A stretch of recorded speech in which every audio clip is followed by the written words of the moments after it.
to pick this movie is because he is the big villain. Yes. And now it's come to light that he's the villain in real life. Apparently, he's done some shady stuff in his past. So I feel like that was that's what gave me like the pass to be able to talk about this film on without even being in the limelight, because he's the bad guy.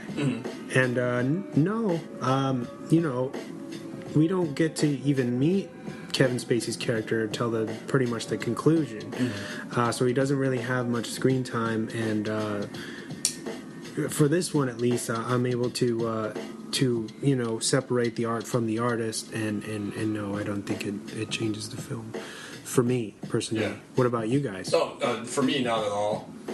I mean, yeah, what he did is despicable, but this is a great film, and I think even if he wasn't in it and it was someone else, it's still a very well written film, and it still would have been just as good. So I can't watch this movie and say, oh, it's not that good anymore because Kevin Spacey is in it.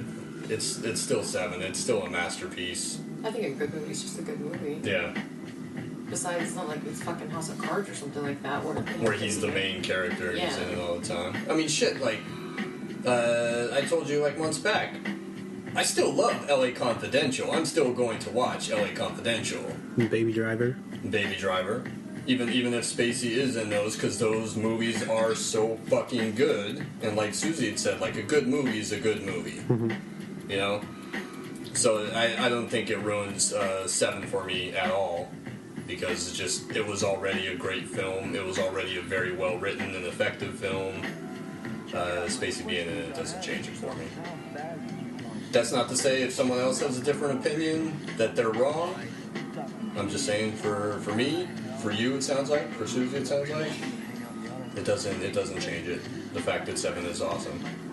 Well, I guess that's what's so cool about film, right? It's all perception. Yeah. Really, at the end of the day. It's all subjective. We lost James. For anybody, there's going to be a little bit of silence on that end. He had to step out. So James is still here. He just was like, "Fuck this! I'm not gonna talk anymore." He's like, "I don't care about this." No, we. This isn't my movie focus. No, we love James. I wish he could have finished out the show with us. But it's fine. Shout out to him for always making it to these sessions. I know everybody has their own schedule, and he has his family and whatnot to tend to. So shout out to him if you're listening to this. Thank you. Thank you, James. We love you. Anything you guys want to plug before we get out of here? No, I don't think it. Hostiles opens this weekend. Oh, yeah. Finally. Try to go catch that. With Christian Bale and Rosamund Pike. We were just talking about Gone Girl. Yes. Rosamund Pike's in it. Can't wait to see that. I hope it's good. I hope it's good too. I'm gonna plug that. I have nothing to do with that. That just looks like a good movie that I've been waiting for, and it's finally gonna open up in San Diego. Who did it again? Scott Cooper, who did Out of the Furnace with Bale, and he did Black Mass was the last movie that he made. Crazy Heart. Crazy Heart, yeah. Yeah, another great movie. His first movie, yeah. Crazy Heart's very good too.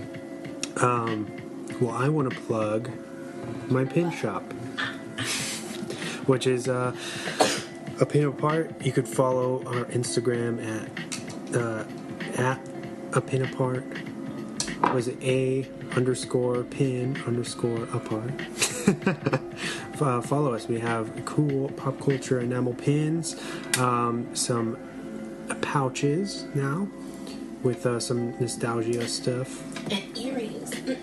And earrings, apparently. Yeah. Obviously, we want you to subscribe to our show. Drop the mic.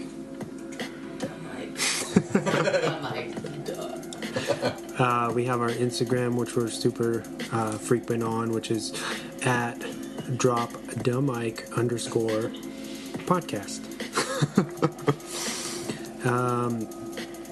Yeah. What do you want to plug your store at all? No. Well, it's really the same stuff. Just one of them is on Etsy and the other one is on Store Envy. Well, They can follow me. The link's on your Instagram.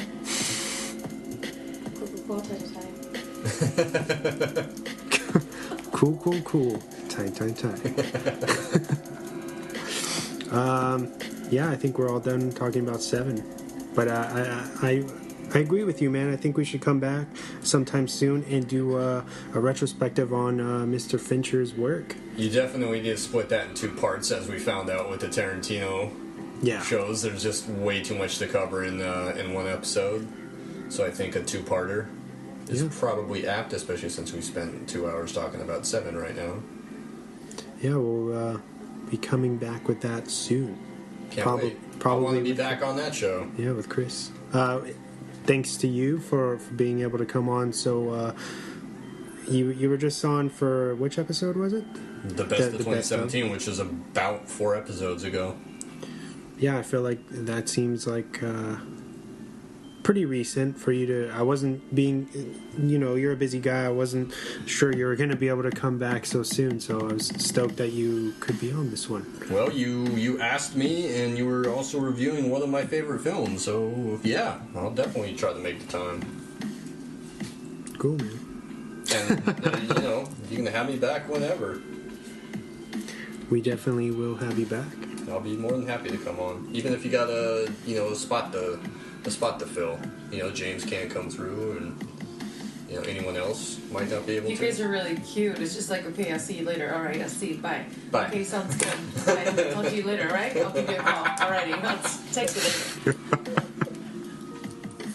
I like how you were just like to sit in for this one. Yeah, I was just so you could talk shit at the right spots during the show. At least I know the right spots. You got to do the what's in the box. No. What's in the box? You said you would only do the show if you could say that. Yeah, but I've been screaming it in the background. What's in the fucking box?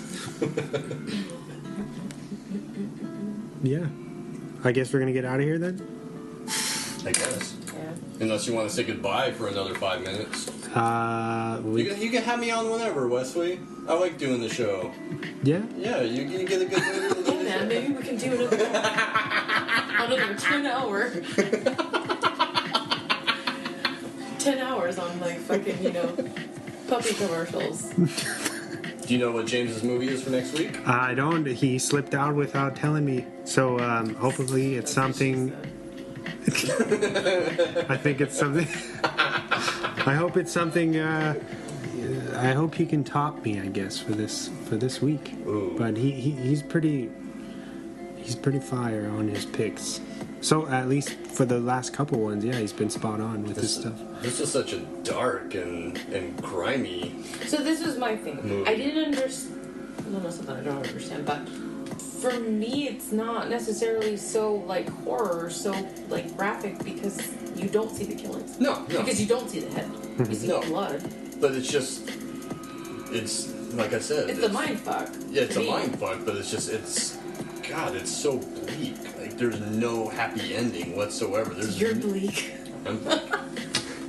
There is not one bit of a happy ending to the movie. Because even Morgan Freeman doesn't leave. He doesn't retire. Mm-hmm. He says he'll be around, which means he's sticking around because this case really got to him, and he knows that this is not a good world and not a good place. So he's kind of got to stay there.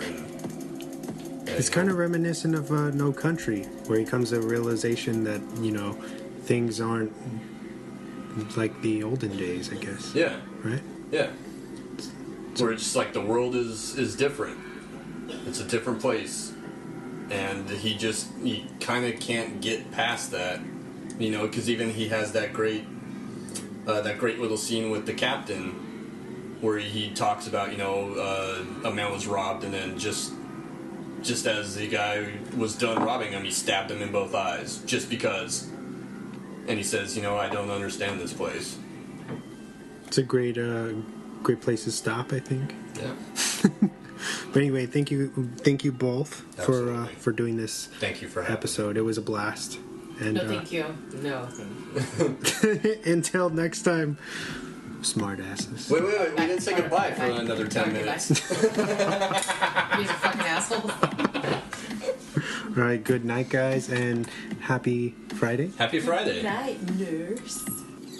You know, this isn't going to have a happy ending. It's not possible. Hey, man, we catch him, I'll be happy enough. If we catch John Doe and he turns out to be the devil, I mean, if he's Satan himself, that might live up to our expectations, but he's not the devil. He's just a man. You know, see, you bitch and you complain and you tell me these things, these mean. If you think you're preparing me for hard times, thank you, but you got to be a hero. You want to be a champion. Well, let me tell you, people don't want a champion. They want to eat cheeseburgers, play the lotto, and watch television. hey, how did you get like this? I want to know.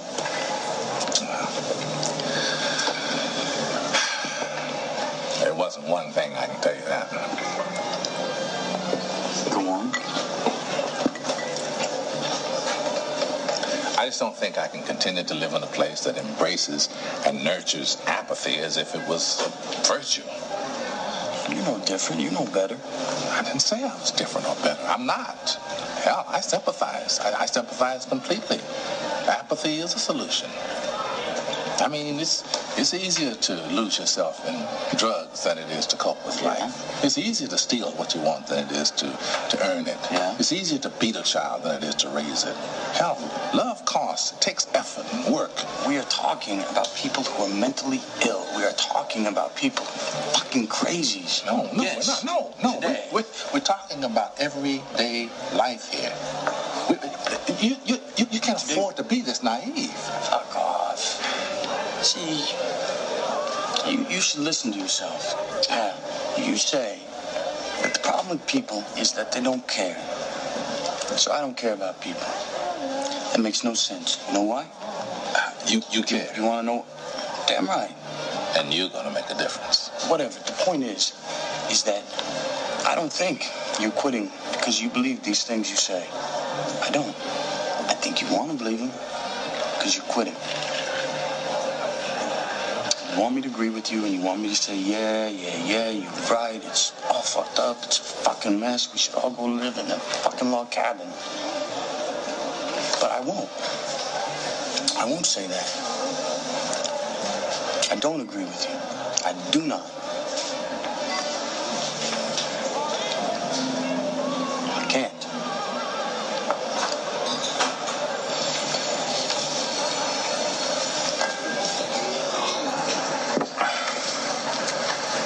I'm gonna go home.